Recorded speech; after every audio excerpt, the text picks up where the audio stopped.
What's up, y'all? 2023 is almost here. So today I'm going to show you guys my 2023 board and my 2023 boots from Hyperlite Wake. And don't worry, I'll throw some riding in this video as well, so you're not stuck listening to me talk forever. But yeah, let's start off with the board. The 2023 Free Press, in my opinion, is the ultimate park board in the Hyperlite line. It's kind of good for everything. It's good for rails, good for air tricks, good for kickers. So it's just an all-around great cable board.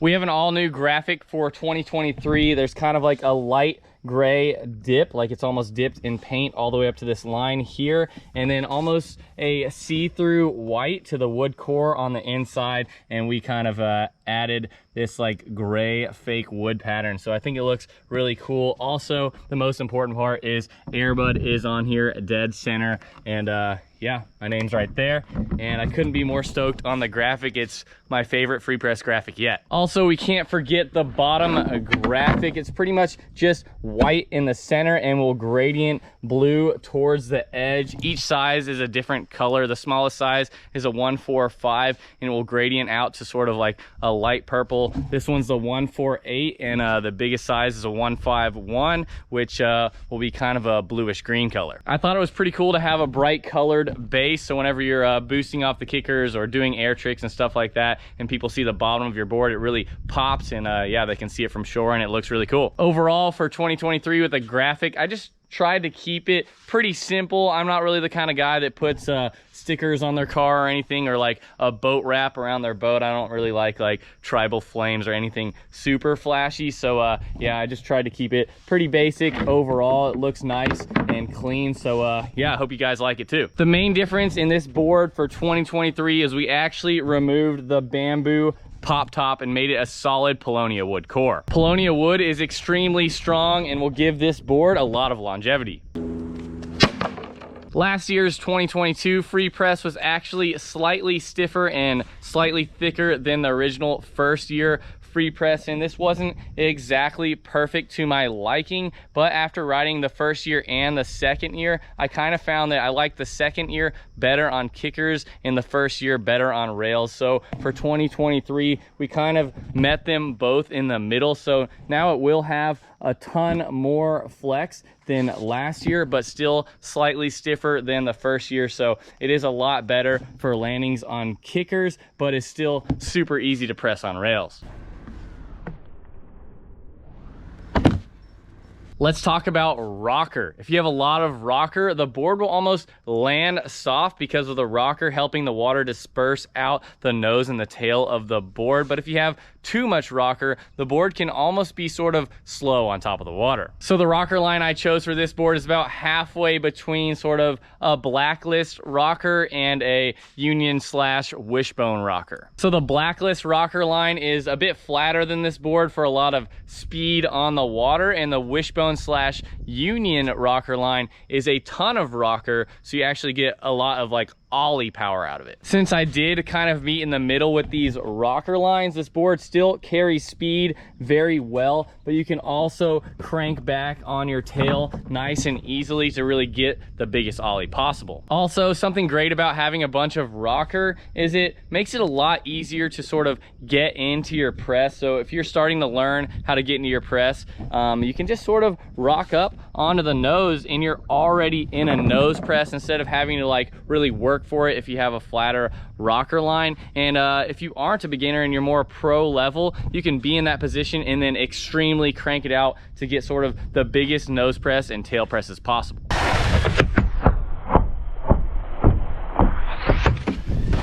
Let's talk about the bottom features. As you can see, the base is extremely basic. There's not a whole lot of features on the bottom of the board. I tried to make sure it's almost as flat as possible, and you can get as much contact with the features as possible to allow for maximum control on them. The first feature of the 2 features on the base of the board are actually the channels right here. These channels are extremely small, very, very subtle, and you don't really feel them at all when you're on the features. Also, the channels are curved slightly to match the edge of the board, so whenever you are on a feature or a rail and the rail is perfectly straight, it can't really set down into that curve, so you'll never actually get stuck on the feature in the channel. I know some of you riders are anti-channel, so making sure these channels are catch-free on obstacles was very, very important to me. The great thing about these channels though is whenever you are on edge, you will get that light extra amount of grip, which will help you with air tricks, or if you're trying to rip over to a kicker super hard, you'll have that light extra bite to help you really track through the water and do something that you normally wouldn't be able to do without them.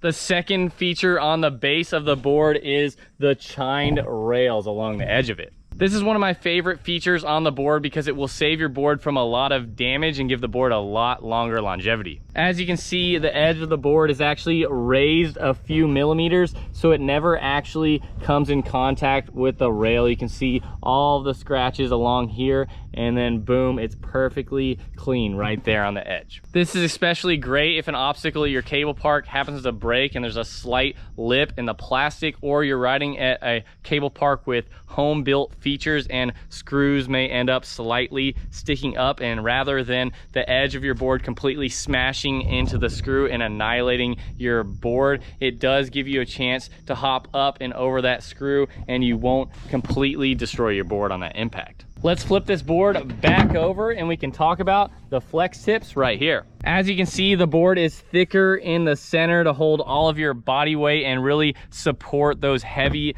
landings, but then it sort of thins out towards the tips to give you a ton of flex in the nose and tail to really allow for the best presses possible. Speaking of pressing, one thing I did want to make sure with this board was that both the nose and tail has sort of a flattish profile, so whenever you are in a press up like this, and if you do tend to lean over to the side, the board will kind of automatically fall back to that middle place, whereas if you are on a round board, you could slip out in either direction. So this is kind of sort of cheat codes for pressing and really helps you out a lot. That's pretty much going to be it for the board, and all I have to say about it is I absolutely love it, and I think it's great for all levels from beginner all the way up to pro level. It gives you a wide range of things you could do, and it's really great at everything at the cable park. Let's talk about boots. These are the 2023 free press boots. In my opinion, that is the best park board in the hyperlite line,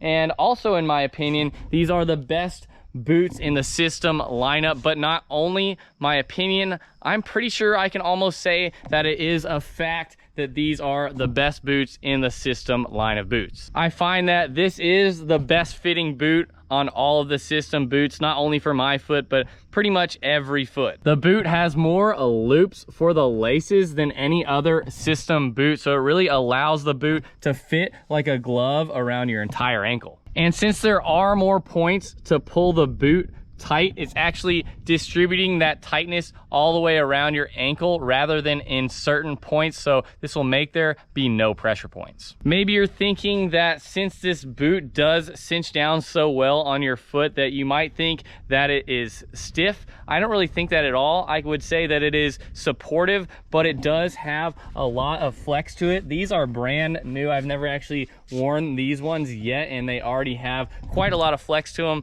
plus they will break in to be even flexier than that. So what's so great about the boot is you will have that support while still being able to poke out your grabs as much as possible without feeling like you're gonna blow out your ankle. Let's talk about longevity. If you watch the videos all the time, you probably have noticed that I have been wearing black boots for some time now, and a lot of people have actually questioned me why I'm not wearing my own boots. I was actually wearing the next year's boot, the 2023 boot, prototypes, and I think I've probably been on these ones right here for around 6 months now. So longevity is probably the most important thing about a binding to me, and basically I'm just going to show you the wear and tear I have done in 6 months. The main wear and tear I have done is right here, where this will almost rub on the system binding right there. So after 6 months, I do have a little bit of wear right there. Just kind of pulled off some exterior sort of black graphics, so it isn't actually any damage to the boot really. And also on the other side, I do have the same kind of aesthetic sort of peeling away from the system strap right there. So after 6 months, that's the only damage that's been done to this boot. The biggest change for the 2023 free press boot is actually something I've been begging Hyperlite to do for years, and they have finally done it. They have sewn the sole of the boot